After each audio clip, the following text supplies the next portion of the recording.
Tuan Hun, saya sudah mencoba segala cara yang memungkinkan, tetapi semua informasi yang saya temukan sudah saya serahkan kepada Anda. Sepertinya seseorang sengaja menutupinya. Mungkin Anda bisa bertanya kepada Tuan Besar yang lama. Beliau mungkin punya jawabannya, saran Lukas. Trevin mengerutkan kening, berpikir sejenak. Jangan membuat orang tuaku khawatir. Periksa kembali apa yang terjadi 5 tahun lalu. Apakah ayahku terlibat? Katanya, seseorang yang mampu menyembunyikan segalanya darinya, tepat di bawah hidungnya, pasti memiliki kekuatan besar. Selain ayahnya, Trevin tidak bisa memikirkan siapa lagi yang cukup berpengaruh untuk melakukan hal semacam ini. Tetapi jika benar ayahnya terlibat, mengapa? Saat itu tidak lama setelah kecelakaan Kalila, orang tuanya meninggalkan kota dengan alasan ingin pensiun. Namun sekarang Trevin merasa seolah-olah mereka menyembunyikan sesuatu darinya. Setelah menutup telepon, Trevin tidak bisa tenang dalam waktu lama. Beberapa saat kemudian, dia keluar dari mobil, membeli beberapa buah kesukaan Kalila, lalu menuju bangsalnya. Kalila sedang membaca buku. Trevin ingat betul bahwa Kalila selalu menyukai membaca. Ia sering melihat wanita itu duduk di kursi goyang di halaman, asyik tenggelam dalam halaman demi halaman buku. Dulu, setiap kali dia pulang, Kalila akan menyambutnya dengan sorot mata berbinar penuh kebahagiaan. Tapi sekarang, tidak ada lagi kehangatan itu. Hanya ada ketidakpedulian dan kekosongan di matanya. Apa yang telah terjadi padanya selama 5 tahun terakhir? Kalila mendongak ketika mendengar langkah kaki, lalu melihat Trevin berdiri di ambang pintu. Tatapan pria itu padanya penuh dengan kasih sayang, seolah-olah sedang melihat sesuatu yang sangat berharga dan ingin dia lindungi. Kalila merasa itu konyol. Trevin mencintai Soraya. Baginya Kalila hanyalah seseorang yang tak berarti. Tuan Hun, Anda datang, katanya datar. Sebenarnya dia sudah menduga Trevin akan mencarinya. Saat memutuskan untuk mengungkapkan kebenaran, dia telah mempersiapkan diri untuk menghadapi ini. Namun yang tidak ia sangka adalah ekspresi pria itu. Seharusnya dia marah bukan? Trevin masuk dengan senyum kecil di wajahnya, meletakkan buah-buahan di atas meja. Sinar matahari menyorot dari balik jendela, menciptakan siluet kemasan di sekeliling tubuhnya. Kalila sedikit tertegun. Dia teringat pertama kali melihat Trevin di rumah keluarga Hun. Kala itu, pria itu tampak seperti sekarang, berwibawa, rupawan, dan tak tersentuh. Saat itu Kalila begitu terpesona. Bahkan ia pernah bermimpi menjadi pengantinnya. Tapi kemudian semuanya berubah. Setelah malam yang mengubah hidupnya, dia sadar bahwa Trevin membencinya. Trevin menganggapnya wanita licik dan serakah yang hanya mengincar kekayaan keluarga Hun. Dan hanya karena tekanan dari kakek Hun, mereka akhirnya menikah. Meski begitu, Kalila tetap berusaha. Ia mencoba menyenangkannya, mengikuti semua yang pria itu sukai, berharap suatu hari perasaannya akan terbalas. Tapi pada akhirnya, ia tidak mendapatkan apa-apa. Sekarang, melihat Trevin berdiri di sana dengan sorot mata yang sama seperti dulu, hatinya terasa sakit. Seandainya saja Trevin tidak setampan ini, mungkin dia tidak akan jatuh cinta padanya. Kalila menekan emosinya, menatap pria itu dengan dingin. Trevin yang awalnya tampak gembira, mendadak merasa seperti disiram air es. Tatapan Kalila begitu dingin, begitu jauh. Apa, kehadiranku begitu menjijikkan bagimu? Tanyanya lirih. Kalila menggelengkan kepala tetapi tetap diam. Trevin mengambil sebuah mangga, mengupasnya, lalu memotongnya kecil-kecil ke dalam mangkuk. Ia menyodorkannya pada Kalila. Kalila menatap potongan mangga itu, rasa perih menjalar di dadanya. Dulu ia sangat menyukai mangga. Tapi karena Trevin pernah mengatakan bahwa ia tidak menyukainya, Kalila pun berhenti makan mangga sejak saat itu. Dan sekarang, pria yang sama ini, yang dulu membencinya, malah dengan santainya mengupas mangga untuknya. Apa ini? Sungguh ironis. Aku tidak suka makan mangga, kata Kalila enteng. Tapi itu bukan kebohongan. Selama bertahun-tahun, ia tidak pernah menyentuh mangga. Nathan dan Nita juga alergi terhadap buah itu. Gen Trevin benar-benar kuat. Trevin tertegun sejenak. Ia secara khusus bertanya kepada Bibi Greta tentang kesukaan Kalila, dan ia tahu wanita itu berhenti makan mangga bukan karena tidak suka, melainkan karena alerginya. Trevin tetap tersenyum, seolah tak menyadari wajah dingin Kalila. Makanlah apapun yang kamu suka, katanya lembut. Trevin mengambil mangga itu dan hendak memakannya sendiri. Kalila buru-buru meraih tangannya, wajahnya penuh kekhawatiran. Apa yang kamu lakukan? Kamu tahu kalau kamu alergi mangga? Katanya panik. Begitu kata-kata itu keluar, Kalila langsung menyesalinya. Ia terlalu terburu-buru, tanpa sadar menunjukkan sesuatu yang seharusnya ia sembunyikan. Matanya membelalak saat menyadari bahwa ia telah menggenggam lengan Trevin. Ia buru-buru menarik tangannya kembali, tetapi sudah terlambat. Trevin menatapnya tajam, bibirnya perlahan melengkung membentuk senyuman sinis. Bagaimana kamu tahu kalau aku alergi mangga? Tanyanya dengan nada penuh arti. Kalila menelan ludah. Aku harus mempelajari kesukaan pasanganku, jawabnya berusaha terdengar santai. Kegembiraan di hati Trevin meredup. Dia masih tidak mau mengakui kebenarannya. Trevin menundukkan kepala, terus mengupas mangga lainnya. Kamu bisa makan apapun yang kamu suka di masa depan. Jangan menyiksa dirimu demi orang lain, katanya pelan. Terima kasih atas perhatianmu Tuan Hun. Tapi aku benar-benar tidak suka mangga, ujar Kalila dingin. Trevin menatapnya tajam, wajahnya menggelap. Kamu menyukainya, katanya yakin. Kalila tersenyum tipis. Mungkin dulu aku menyukai sesuatu. Tapi seiring waktu, seseorang bisa saja tiba-tiba tidak menyukainya lagi. Trevin mengangkat wajahnya, sorot matanya berubah dingin. Ada luka yang dalam di matanya, seperti binatang buas yang berusaha menahan emosinya agar tidak meledak. Kalila belum pernah melihatnya seperti ini sebelumnya. Sejak mengenal Trevin, ia selalu berpikir bahwa pria itu tidak bisa disakiti, tidak bisa digoyahkan. Jadi ia tidak pernah peduli bagaimana pria itu memperlakukannya. Karena bagi Trevin, Kalila hanyalah seseorang yang tidak ada artinya. Namun kenapa pria itu kini terlihat begitu terluka? Saat dia tahu bahwa Soraya terluka, Trevin akan menunjukkan kelembutan dan rasa kasihan padanya. Saat itulah Kalila menyadari bahwa pria juga bisa memiliki sisi lembut, tetapi tidak pernah untuk dirinya. Namun sekarang, melihat mata Trevin yang penuh luka menatapnya, dia merasa bingung. Apa maksudnya? Mengapa Trevin menatapnya seolah-olah dia telah melakukan sesuatu yang keji padanya? Kalila menghindari tatapan itu, merasa tidak nyaman. Dia menundukkan kepala dan berkata dengan senyum tipis, apakah Tuan Hun menganggap apa yang saya katakan salah? Trevin tidak menjawab. Dia hanya terus mengupas mangga dengan ekspresi yang sulit ditebak. Kalila memperhatikan bahwa ruam merah mulai muncul di punggung tangan Trevin. Dia mengerutkan kening dan mengulurkan tangan untuk mengambil mangga dari tangannya. Tuan Hun, Anda tidak perlu menyakiti diri sendiri seperti ini, katanya mencoba menghentikan Trevin. Namun pria itu dengan cepat menghindar dan tetap meneruskan mengupas mangga. Presiden Hun, diam, Trevin tiba-tiba berteriak. Amarah dan ketidaknyamanan yang selama ini ditahannya akhirnya meledak. Mendengar Kalila terus memanggilnya, Tuan Hun, dan Presiden Hun, membuatnya kehilangan kendali. Bentakan itu membuat Kalila terkejut. Apa yang terjadi dengannya? Dia baik-baik saja tadi, kenapa tiba-tiba marah? Batin Kalila. Kalila mengerling ke arah Trevin. Dia benar-benar gatal karena alerginya, tetapi masih saja bersikeras melanjutkan. Saat seluruh mangga telah dikupas dan diletakkan di piring, punggung tangan Trevin semakin memerah. Kalila menatap buah mangga itu. Dia menundukkan kepala dan bergumam, Tuan Hun, mari kita pergi ke dokter untuk memeriksanya. Namun Trevin tampak tidak peduli. Dia hanya menyekat tangannya dan berkata, sudah cukup. Kalau tidak aku akan membelikanmu lagi. Tidak perlu Tuan Hun, saya tidak bisa makan sebanyak itu, kata Kalila buru-buru. Trevin semakin tertekan. Dia terus memanggilnya, Tuan Hun. Dulu mereka begitu dekat, bahkan pernah menjadi pasangan dan memiliki anak bersama. Sekarang setelah dia akhirnya kembali, Kalila menolak mengakui siapa dirinya. Apakah dia kehilangan ingatannya? Panggil namaku, ucap Trevin tiba-tiba. Hah, Kalila tertegun. Dia menatap Trevin dengan bingung, tidak menyangka pria itu akan mengajukan permintaan seperti itu.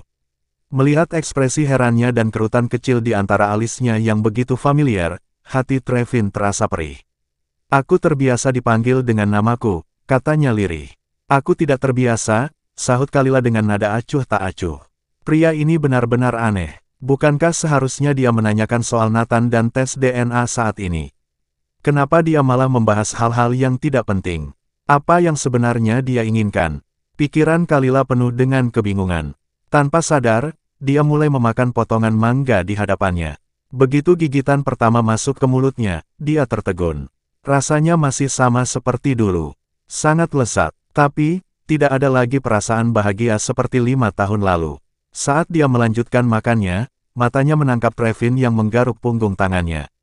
Ruam merah yang tadi hanya samar kini membengkak, bahkan wajahnya mulai menunjukkan tanda alergi parah. Trevin, kau harus pergi ke dokter. Seru Kalila panik. Dia tahu dia seharusnya tidak terlalu peduli, tetapi bagaimana jika dia mengalami syok akibat alerginya? Dia peduli pada Trevin hanya karena Nita. Kalila berusaha meyakinkan dirinya sendiri. Melihat Trevin masih bergeming, dia segera menekan tombol panggil perawat di samping tempat tidur. Melihat Kalila masih peduli padanya, Trevin malah tersenyum. Kalila mengerutkan kening. Sejak pria ini kembali, dia semakin sulit dipahami. Apa yang dia rencanakan? Saat Kalila masih terjebak dalam pikirannya, tiba-tiba Trevin mencengkeram lengannya. Sedetik kemudian, bibirnya merasakan sentuhan dingin yang mengejutkan. Kalila membeku. Dia tidak pernah menyangka Trevin akan menciumnya secara tiba-tiba. Selama mereka menikah, Trevin tidak pernah mencium dirinya dengan penuh gairah seperti ini, bahkan di ranjang sekalipun. Bahkan, dulu Trevin pernah berkata bahwa dia tidak ingin terkotori. Baginya, berciuman adalah sesuatu yang sakral. Kalila adalah noda dalam hidupnya. Tapi sekarang, mulutnya dipenuhi rasa mangga yang manis. Trevin yang dulu tidak akan pernah menyentuh mangga, kini justru menciuminya dengan penuh hasrat. Kalila tersadar dan buru-buru mendorongnya. Dia menyeka sudut bibirnya dengan gemetar, wajahnya memerah karena emosi. Trevin, kau gila, bentaknya, napasnya tersengal. Dia telah menunggu ciuman ini bertahun-tahun. Tapi kenapa sekarang rasanya begitu menyakitkan? Trevin menatapnya sambil tersenyum seperti anak kecil yang baru saja mencuri permen. Matanya penuh dengan cinta. Kalila benar-benar bingung. Apa yang sebenarnya dipikirkan pria ini? Untungnya, suara langkah kaki terdengar dari luar. Perawat dan dokter datang, mengakhiri situasi canggung di antara mereka. Ada apa? Tanya perawat dengan panik. Sebelum Kalila sempat bicara, Trevin menjawab dengan tenang, tidak apa-apa. Aku hanya alergi, tolong periksa aku. Dokter segera menghampiri Trevin dan memeriksanya. Ruam merah di tangannya kini semakin parah. Cepat, siapkan pertolongan pertama. Tuan Hun, kondisi ini cukup serius. Jika dibiarkan, Anda bisa mengalami syok anafilaksis. Seru dokter. Kalila mengerutkan kening. Dia tahu Trevin punya alergi, tapi dia tidak menyangka akan separah ini. Dokter, apakah ini berbahaya? Tanyanya cemas. Tentu saja, jika dibiarkan terlalu lama, tubuhnya bisa mengalami syok dan berujung pada kematian. Jawab dokter tegas. Perawat segera membawa Trevin keluar untuk perawatan darurat. Kalila panik. Apa yang harus dia lakukan? Jika terjadi sesuatu pada Trevin, bagaimana dengan Nita? Tanpa pikir panjang, Kalila berusaha turun dari tempat tidur, tetapi Trevin menahannya. Dia menatapnya dan tersenyum, meski wajahnya mulai pucat. Aku baik-baik saja, jangan banyak bergerak, ucapnya lembut. Tapi, jangan khawatir sayang, duduklah diam dan tunggu aku kembali, kata Trevin dengan senyum yang menenangkan. Kalila menggertakkan giginya, menahan amarah dan kebingungannya. Dia hanya khawatir karena Nita, bukan karena dia masih peduli pada pria itu. Saat Trevin dan dokter akhirnya pergi, Kalila merasa ada sesuatu yang tidak beres. Trevin tahu bahwa Nathan adalah putranya, dan seharusnya dia sudah menebak identitasnya. Jadi mengapa dia tidak menyebutkannya? Mungkinkah dia belum membaca laporannya? Setelah mempertimbangkan banyak kemungkinan, hanya itu satu-satunya alasan yang masuk akal bagi Kalila. Sambil berbaring di tempat tidur, dia merasa cemas dan khawatir tentang kondisi Trevin. Beberapa saat kemudian, Trevin kembali didorong masuk. Infus masih tergantung di tangannya, sementara kemerahan serta bengkak di punggungnya mulai berkurang. Namun saat dokter membaringkan Trevin di ranjang pendamping di sebelahnya, Kalila langsung merasa tidak nyaman. Dokter, apa yang Anda lakukan? Mengapa kita berada di bangsal yang sama? Tanyanya dengan wajah kesal. Oh, menurutku ini cukup bagus, jawab Trevin santai dengan senyum jahil di wajahnya. Kalila mengerutkan kening, lalu berkata dengan nada sedikit marah, kau hanya mengalami reaksi alergi, bukan penyakit serius. Lagi pula bukankah kau cukup kaya untuk membayar kamar sendiri? Trevin mengangguk dengan wajah polos. Tentu saja aku kaya, tapi sekarang aku sedang mengalami kerugian besar. Kau tahu tentang kebocoran proyek itu kan? Aku kehilangan banyak uang, katanya dengan ekspresi penuh kepura-puraan. Kalila hampir kehilangan kesabaran. Jadi sekarang kau ingin tinggal di sini dan tidak mengurus perusahaan. Memangnya ada presiden perusahaan yang bertindak seperti ini? Katanya tajam. Trevin menatapnya dengan santai. Aku ini manusia, bukan dewa. Lagi pula aku mendapatkan ini karena mengupas mangga untukmu. Dan sekarang kau ingin mengusirku. Itu terlalu kejam. Kalila terdiam. Dia yakin Trevin pasti punya tujuan tersembunyi di balik semua ini. Baiklah, kalau begitu aku akan membantu Presiden Hun memesan kamar lain, ucapnya tegas. Namun sebelum Kalila bisa bertindak, dokter yang berdiri di samping langsung berkata, "Maaf, Nona Winnie. Semua bangsal kami sudah penuh." Kalila menghela napas panjang. Rumah sakit ini memiliki saham dari keluarga Hun, jadi wajar jika para dokter tidak berani menyinggung Trevin. Dia melirik Trevin yang tersenyum puas. Merasa kesal, Kalila langsung mengambil bantal dan melemparkannya ke arahnya. Trevin terkejut. Seumur hidupnya, dia belum pernah diperlakukan seperti ini. Tapi entah kenapa, hal itu malah membuatnya merasa menarik. Melihat para dokter dan perawat mulai meninggalkan ruangan, Kalila yang masih kesal lalu mengambil sepiring mangga dan menyodorkannya kepada Trevin. "Makanlah, kau harus makan lebih banyak," katanya dengan nada sinis. Trevin menatapnya dengan ekspresi bingung. "Aku alergi mangga. Jika aku memakannya, aku bisa langsung masuk surga. Aku tidak peduli jika kau mati. Tapi Tuan Hun, kau benar-benar menyanjung dirimu sendiri. Kau pikir aku akan menangisi kematianmu?" Kalila mendengus marah. Trevin malah tersenyum puas. Melihat Kalila yang marah-marah seperti ini benar-benar menghiburnya. Dia tampak seperti kucing kecil yang berusaha memperlihatkan cakarnya, tetapi sama sekali tidak berbahaya. "Jika aku benar-benar mati, kau tidak akan merasa kasihan padaku?" tanya Trevin pelan. "Kenapa aku harus peduli? Aku sudah punya pacar," jawab Kalila cepat, berusaha menjaga jarak darinya. Ekspresi Trevin berubah sedikit lebih gelap.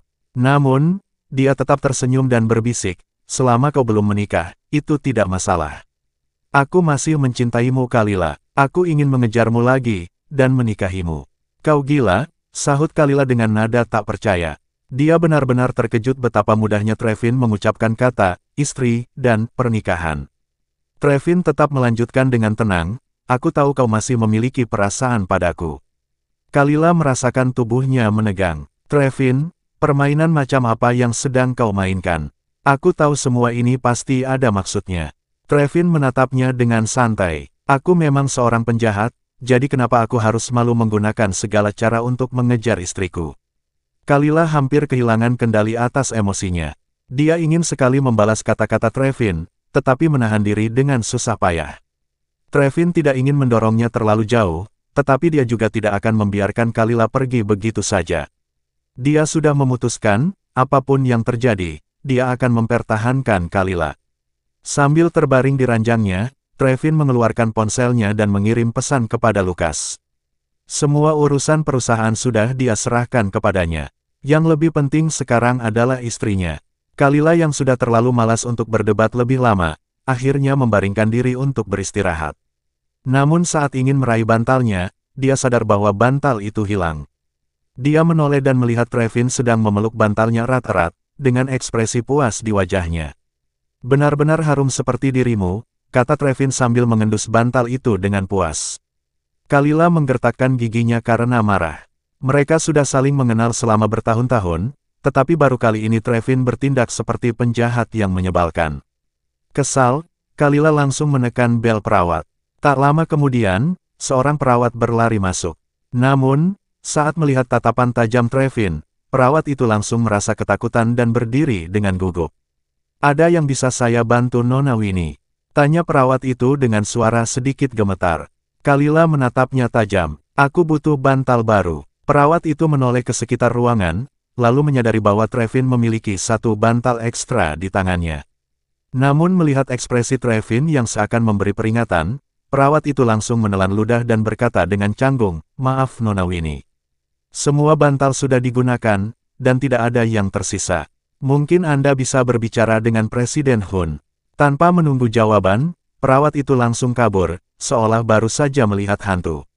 Kalila menatap Trevin dengan penuh amarah. Trevin tersenyum polos. "Apa, kau mau bantal?" tanyanya dengan nada menggoda. Kalila menarik napas dalam-dalam untuk menahan amarahnya. Dulu Trevin selalu terlihat serius, seolah-olah semua orang berutang padanya. Tapi sekarang, dia tampak begitu santai dan bahagia. Dia benar-benar tidak mengerti bagaimana pria ini bisa berubah begitu drastis. Kalila semakin kesal. Dia bahkan tidak menginginkan bantal itu lagi. Akhirnya dia berbalik dan menarik selimutnya untuk menutupi kepalanya. Trevin tertawa kecil. Kalila, kau benar-benar tidak menginginkannya lagi. Tanyanya sambil tersenyum puas. Dia menatap Kalila yang bersembunyi di balik selimut dan mengingat kembali masa-masa ketika mereka masih bersama. Setelah menikah, Kalila tidak pernah bersikap seperti ini lagi. Dulu, dia selalu berhati-hati di dekatnya, berusaha menyenangkan dirinya dengan segala cara, bahkan sampai menyiksa dirinya sendiri.